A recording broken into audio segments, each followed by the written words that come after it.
হেডিংলিতে হতাশাজনক হারের পর শুভমান গিলকে যখন কারণ জিজ্ঞেস করা হয়েছিল, সে নিজের দিকে আঙুল তুলেছিলেন, টিমের কাউকে দোষী করেননি এবং বলেছিলেন প্রথম ইনিংসে 147 রানে যদি তিনি আউট না হতেন বাজে শট খেলে, তাহলে ইন্ডিয়ার এই পরিস্থিতি হতো না।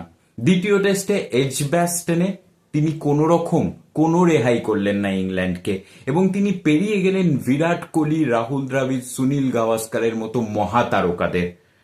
ভারতীয় ক্যাপ্টেন হিসেবে টেস্ট ক্রিকেটে তথা ইন্টারন্যাশনাল ক্রিকেটে সর্বোচ্চ রান এবং ইংল্যান্ডের মাটিতে ভারতীয় প্লেয়ার হিসেবে সর্বাধিক রান।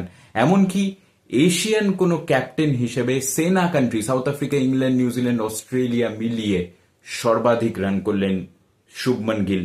এমন বেশি রান করে ফেললেন গিল যে এখন ভারত এমন একটা পজিশনে পৌঁছে গেছে যে ইংল্যান্ডকে ম্যাচ থেকে একেবারে রান করে বের করে দেওয়ার মতো জায়গায়, যেখানে ভারতীয় বোলিং লাইন আপ, যেখানে বুমরা নেই, সেই লাইন আপ খুব একটা মুশকিলে যাতে না পড়ে।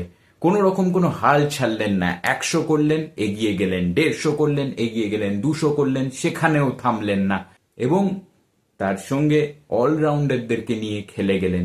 এই হচ্ছে ক্যাপ্টেন, যে নিজে যে কথাটা বলে সেটা করে দেখায়।